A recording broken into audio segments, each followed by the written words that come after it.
Good morning and welcome to this morning's reflection. Today we're going to be reading from the book of John. So Pilate went back into the praetorium and called Jesus to him. "Are you the king of the Jews?" he asked. Jesus replied, "Do you ask this of your own accord? Or have others spoken to you about me?" Pilate answered, "Am I a Jew? It is your own people and the chief priests who have handed you over to me. What have you done?" Jesus replied, "Mine is not a kingdom of this world. If my kingdom were of this world, my men would have fought to prevent my being surrendered to the Jews.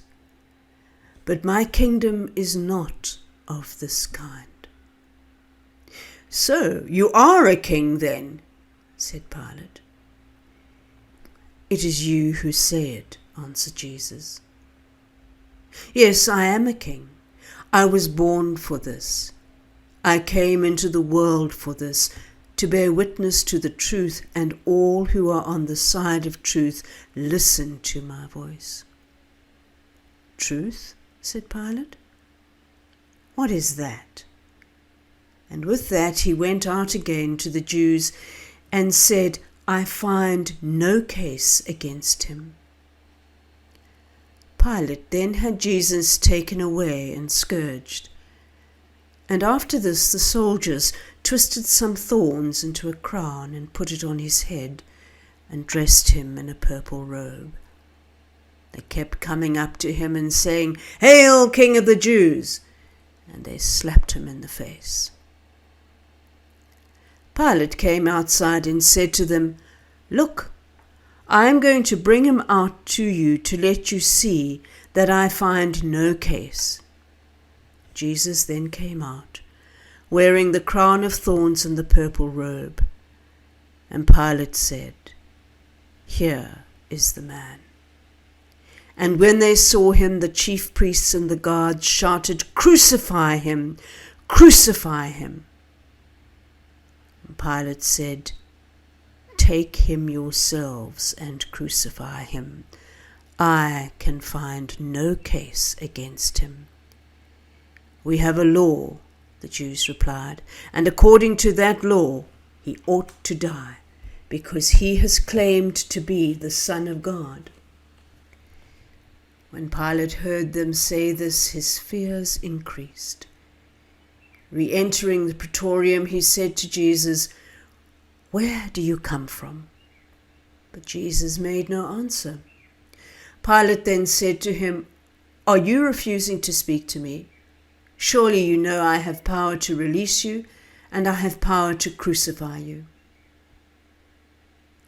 "You would have no power over me," replied Jesus, "if it had not been given you from above. That is why the one who handed me over to you has the greater guilt." From that moment on, Pilate was anxious to set him free. But the Jews shouted, "If you set him free, you are no friend of Caesar's. Anyone who makes himself king is defying Caesar." A king is crowned. A king is robed in real glory. Subjects render their master homage and praise. His crown is a bloody crown of twisted thorns, sharply pressed into the flesh of his scalp. His robe is a common red cloak of a soldier, worn and faded. The homage he receives is accompanied contemptuously by slapping blows. Ironically, this vulgar mimicry of a royal investiture speaks a profound truth. A king is crowned. The soldier's grotesque parody serves unconsciously to unveil the truth that some of the Jews reject and Pilate compromises. In spite of their crude and obtuse ignorance, the soldiers do in reality declare the kingship of Christ.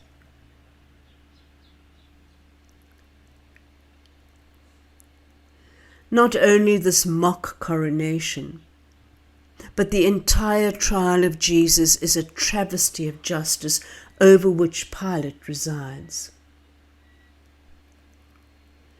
During the trial of Jesus, Pilate's incompetent leadership reaches its lowest ebb, marked by years of unsympathetic treatment of the Jewish people and their beliefs.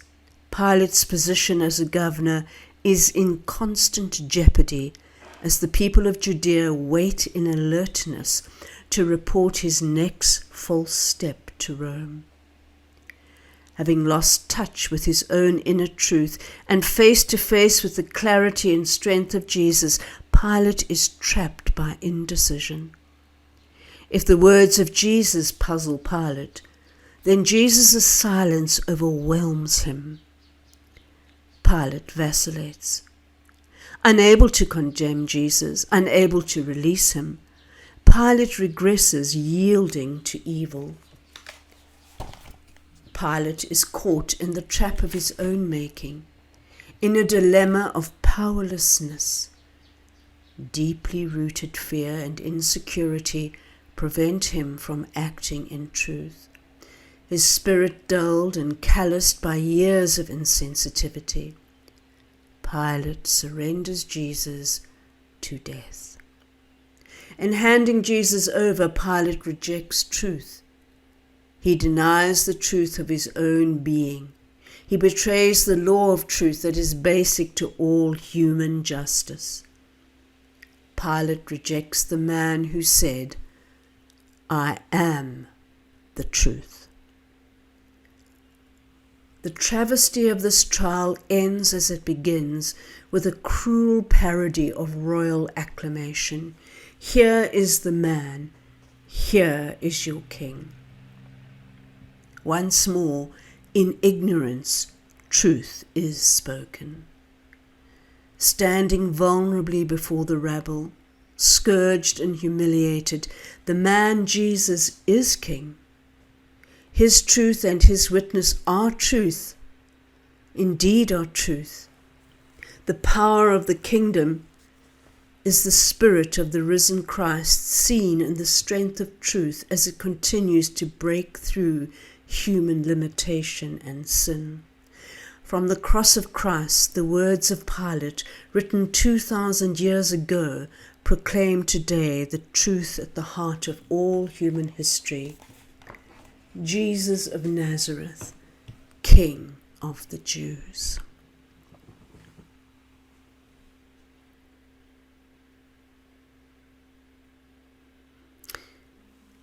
Choose one person in this passage whose role you would like to assume.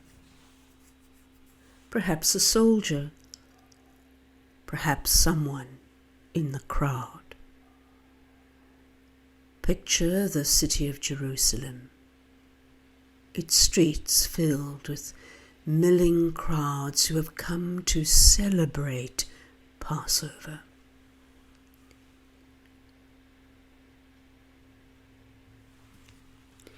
See the crowd that has assembled near the Praetorium, where Pilate is conducting his interrogation of Jesus. Imagine the building, the details of its architecture, the flagstone terrace, the arched gates.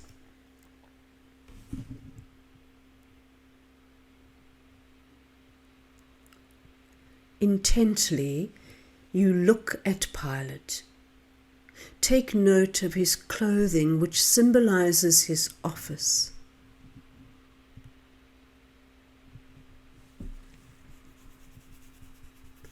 Be aware of how his physical bearing reveals his inner attitude. And listen as he questions Jesus, aware of the tone of his interrogation. Are you the King of the Jews?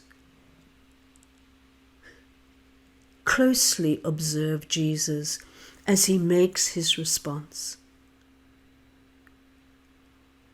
Be aware of how his silences and responses deeply reveal the truth.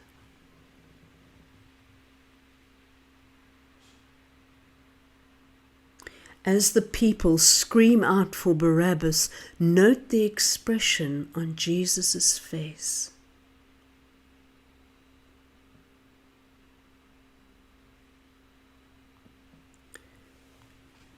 Go with Jesus as he is taken away to be scourged, and be present as the soldiers crown him with thorns and mock him.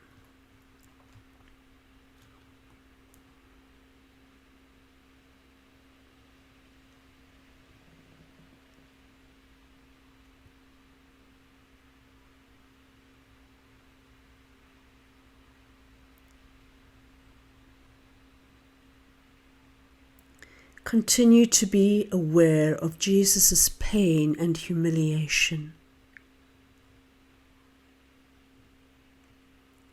Follow Jesus as Pilate leads him out before the people and places him on public display.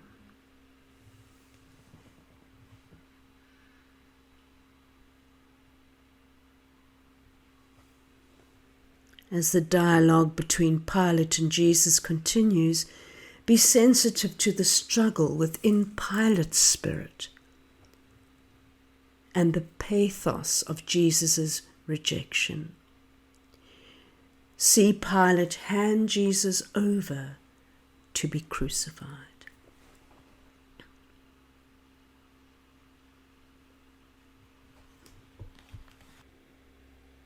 And so, Father, as we observe this scene of terrible cruelty, of great mockery,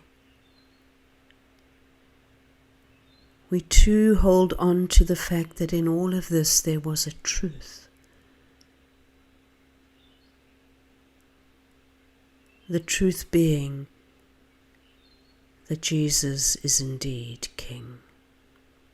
And nothing and no one could change that.